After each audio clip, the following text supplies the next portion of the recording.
Hello everyone, this is Prem Pandey here. This is the last video of this chapter. We have already uploaded 3 parts of this chapter. If you have not seen that videos, please click the link in the description and check those videos. And guys, one thing more, if you are a new visitor, please subscribe our channel and help to reach 1 million or 1 lakh subscriber. My first target is to reach the 1 lakh subscriber, and someday I believe we will make 1 million also. So without wasting time, let's start the video. Harvesting, this is the last second topic. Harvesting, किसी भी फसल की कटाई.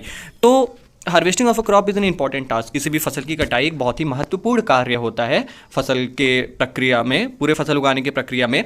The cutting of crop after it is mature is called harvesting. ये definition है harvesting की, जो आपको येलो हाईलाइटेड में दिख रही है. ये हार्वेस्टिंग की डिफिनीशन और बहुत ही ज़्यादा इंपॉर्टेंट है, क्योंकि एग्जाम में हार्वेस्टिंग की डिफिनीशन आती है. तो किसी भी फसल की कटाई जब वो पक जाती है, उसके बाद जो हम उसे कटाई करते हैं उसे हम हार्वेस्टिंग कहते हैं. In harvesting crops are pulled out और cut close to the ground. Harvesting में क्या होता है, फसल को खींच लिया जाता है, उखाड़ लिया जाता है, या ज़मीन के सतह से जितना नीचे हो सकता है उतने नीचे से हम उसे काटते हैं. यही होती है हार्वेस्टिंग. हार्वेस्टिंग में यही होता है. इट यूजुअली टेक्स 3 और 4 months for a cereal crop to mature. किसी भी अनाज वाले फसल को 3 या 4 महीने लगते हैं उसे पकने में. हार्वेस्टिंग इन आवर कंट्री ज़्यादा डन मैनुअली बाय सिकल और बाय ए मशीन कॉल्ड हार्वेस्टर. हमारे देश में जो कटाई होती है वो या तो जो हम हाथों से करते हैं हंसुए की मदद से, या हम मशीन से करते हैं हार्वेस्टर की मदद से. अगर आपने हार्वेस्टर नहीं देखा तो देख लीजिए. This is the harvester. ये मशीन होती है जिससे हम कटाई करते हैं. जो कटी हुई फसल होती है, इन द हार्वेस्टेड क्रॉप, जो कटी हुई फसल रहती है, the grain seeds need to be separated. अनाज क्या होता है, अनाज को ज़रूरत होता है कि उसको जो हमारी जो पूरी फसल है, जो कटी हुई फसल है, उसमें से हमें अनाज निकालना पड़ता है और भूसे को अलग करना पड़ता है. जो वेस्ट पार्ट है उसको अलग करना पड़ता है. और इसी प्रोसेस को हम क्या कहते हैं, थ्रेसिंग कहते हैं. तो हमारे पास थ्रेसिंग की भी डिफिनेशन हो गई. The process of separation of grain seeds from the chaff is called threshing. This is carried out with the help of a machine called combine, which is in fact a combined harvester and thresher. ये एक machine के द्वारा किया जाता है और machine का नाम होता है कंबाइन. कंबाइन मतलब मिलाकर. किस चीज़ की मिलावट होती है इसमें, हार्वेस्टर की भी, मतलब कटाई भी होती है, और थ्रेसर भी होता है उसमें, कि हम अनाज को और भूसे को अलग भी कर सकते हैं. आप यहाँ पे कंबाइन मशीन देख सकते हैं. This is a combine machine. ये हार्वेस्टर भी है और थ्रेसिंग का भी काम कर लेता है. Farmers with small holding of land do the separation of grain and chaff by winnowing. वो किसान जिनके पास बहुत ही कम ज़मीनें होती हैं वो कैसे करते हैं थ्रेसिंग, मतलब कि अनाज को और भूसे को अलग वो कैसे कर लेते हैं, विनोइंग. विनोइंग एक प्रोसेस होता है जिसको हम क्लास 6 में पढ़ चुके हैं, मैं फिर भी आपको बता देता हूँ. विनोइंग मतलब होता है, हम हिंदी पे हमारे गाँव में बोला जाता है इसे ओसाना. मतलब कि जब हवा चलती है तो हम जब हम उसे ऊपर से गिराएंगे तो जो भूसे होती है वो उधर जाके गिर जाती है, और अनाज जो कि वजनदार होती है वो वहीं पे ज़मीन पे गिर जाती है. तो आप फिगर के माध्यम से ज़्यादा थोड़ा समझ सकते हैं. तो दिस इज़ विनोइंग. और विनोइंग मशीन आप देख सकते हैं यहाँ पे है, या हम मशीन से भी कर सकते हैं और हाथों से भी हम इसे कर सकते हैं. हार्वेस्ट फेस्टिवल्स, तो इस टॉपिक में बहुत ज़्यादा कुछ है नहीं. हार्वेस्ट फेस्टिवल मतलब होता है कि फसलों की कटाई के समय बहुत सारे त्यौहार भी मनाए जाते हैं, जैसे कि पोंगल, बैसाखी, होली, दिवाली, नबन्या एंड बिहू. इन्हीं को हम हार्वेस्ट फेस्टिवल्स कहते हैं. अब आखिरी पार्ट आता है इस चैप्टर का, स्टोरेज. हमने फसल तो उगा ली, उसको मैन्योर, फर्टिलाइजर सब मिला दिया, हमने मिट्टी को सही किया, हमने कटाई भी कर ली, अनाज भी हमने पा लिया. अब इसको हम रखें कैसे, कितनी सावधानी से हम इसे रखें.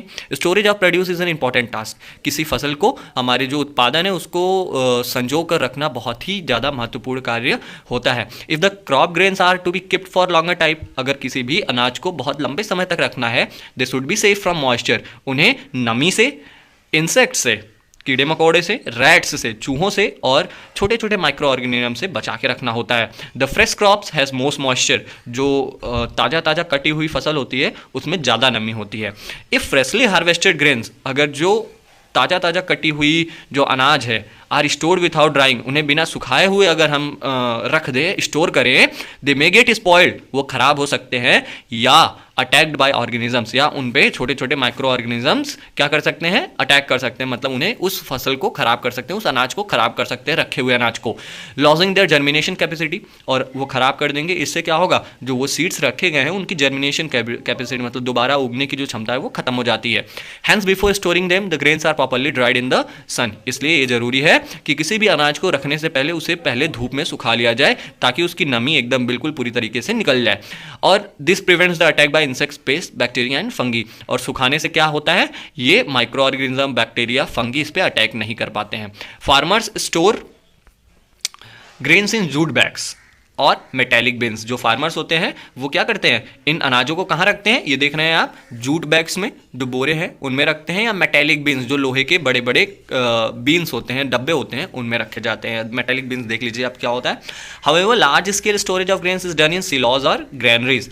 और अगर हमारे पास बहुत सारा अनाज है और उसे हमें रखना है तो ये किस में होता है, सिलॉस। सिलॉस क्या है, ये देख रहे हैं आप, बड़े पैमाने पे स्टोरेज के लिए जो चीज़ें बनाई गई इसी को हम सिलॉस कहते हैं। ग्रैनरीज मतलब हम इसको बोल सकते हैं जैसे गोडाउन टाइप का बोल सकते हैं, जिसमें बहुत सारा बोरे में ही रखकर पूरा अनाज रखा जाता है। To protect them from pest like rats and insects, जिससे हम चूहों से और कीड़े मकोड़ों से हम बचा सकते हैं सिलॉज और ग्रेनरीज में रखकर अपने अनाज को। ठीक है। Dried neem leaves are also used for storing food grains at home. जो सूखे हुए नीम के पत्ते होते हैं ये भी हमारे घरों में यूज किए जाते हैं अनाज को बचाने के लिए। कैसे यूज किए जाते हैं, for storing large quantities of grain in big godowns specific chemical treatments are required to protect them from pest and microorganism. जो हमारे जो लोहे के डब्बे होते हैं उसमें हम अनाज भी डाल देते हैं, सीड्स डाल देते हैं, उसमें हम सूखे हुए नीम के पत्ते भी डाल देते हैं, ताकि नीम के पत्ते क्या होते हैं, एंटी ऑर्गेनिजम्स होते हैं, एंटी बैक्टीरियल होते हैं, जिससे बैक्टीरिया और फंगी उस पर अटैक नहीं कर पाते। लेकिन अगर वहीं हमें बहुत सारे अनाजों को स्टोर करना है तो उसे हम क्या रखते हैं, गोदाउन में रखते हैं, और गोदाउन में रखते टाइम हम उसमें केमिकल छिड़काव भी करते हैं ताकि उनमें micro organism, fungi, bacteria attack ना कर सके, अनाज को खराब ना कर सके। अब देखिए यहाँ पे एक टेबल दिया गया है, जैसे मिल्क हमें किससे मिलता है, काउ, बफेलो, सी गोट, फीमेल, इन सब से मिलता है। वैसे हमें 3 चीज़ें और भरनी है, और वो किन सोर्सेज से मिलती है वो हमें भरना है। तो this is the homework for you. आप इसे कर लें तो हमारे कमेंट सेक्शन में ज़रूर इसे कर दीजिएगा, कमेंट कर दीजिएगा अगर आप इसे कर लें। I will be very pleased. After completing this table you must have seen that like plants, animals also provide us with different kinds of food. तो हम इस टेबल को जब भर लेंगे तो हमें पता चलेगा कि प्लांट्स, एनिमल्स भी बहुत सारे ऐसे होते हैं जो हमें कई प्रकार के फूड, मतलब कि बहुत ही प्रकार के फूड और खाने की चीज़ें प्रोवाइड करते हैं। Many people living in the coastal areas consume fish as major part of their diet. कई लोग जो कि किनारे, समुद्र के किनारे, नदियों के किनारे रहते हैं, वो मछलियों को अपना मुख्य भोजन बना लेते हैं। इन द प्रीवियस क्लासेस, पुराने क्लासेस में हमने पढ़ा है कि the food that we obtain from plants, हम पौधों से भी अपना खाना पाते हैं। We have just seen that the process of crop production involves a number of steps like selection of seeds, sowing etcetera. हमने इस पूरे चैप्टर में क्या पढ़ा, हमने पढ़ा कि एक फसल को उगाने के लिए बहुत सारे प्रक्रिया से गुजरना पड़ता है, जैसे कि सिलेक्शन करना, अनाज जो सीड्स होती है, जो बीज होती है उसका सिलेक्शन करना, उसको बोना, मिट्टी को ठीक करना, फर्टिलाइजर, मैन्योर मिलाना, हार्वेस्टिंग, स्टोरेज, कई सारी चीज़ें प्रक्रिया होता है जो एक फसल उगाने में काम आती है। सिमिलरली इसी प्रकार एनिमल रियर्ड एट होम और in farms have to be provided with proper food, shelter and care. इसी प्रकार जो जानवर हम घरों पे रखते हैं या अपने तबेलों में रखते हैं, उन्हें क्या होता है, उन्हें हम अच्छा खाना देना पड़ता है, प्रॉपर मतलब एक उचित खाना देना पड़ता है, उचित रहने के लिए जगह देनी पड़ती है, और उनका अच्छे से केयर करना पड़ता है। और जब यही चीज़ बहुत ही बड़ी मात्रा में किया जाता है, इसी को हम एनिमल हस्बेंड्री कहते हैं। तो एनिमल हस्बेंड्री की यहाँ पे आपको डिफिनेशन मिल गई। एनिमल्स रियर्ड एट होम और in farms have to be provided with proper food, shelter and care. When this is done on large scale it is called animal husbandry. तो ये chapter यहीं पे ख़त्म होता है। अगर आपको कोई भी डाउट है इस चैप्टर में तो प्लीज़ कमेंट सेक्शन में कमेंट करिए और हमें बताइए। अगर हमें इंपॉर्टेंट लगेगा तो हम इसके लिए एक अलग सेपरेट वीडियो जरूर बनाएंगे। ये कुछ कीवर्ड्स हैं जो आपको एग्जाम में जाने से पहले जरूर इनकी डिफिनीशंस पढ़ लेनी है। तो this is the end of this chapter, और यहाँ पे कुछ है आपको इंपॉर्टेंट पॉइंट्स भी दी गई हैं, आप इसे देख सकते हैं। नेक्स्ट वीडियो में हम इस चैप्टर के क्वेश्चन आंसर्स और एक्सरसाइजेस लेके आएंगे। हमारे चैनल के साथ बने रहिए। वीडियो अगर पसंद आए तो लाइक करिए। मिलते हैं अपने अगली वीडियो में, तब तक के लिए जय हिंद।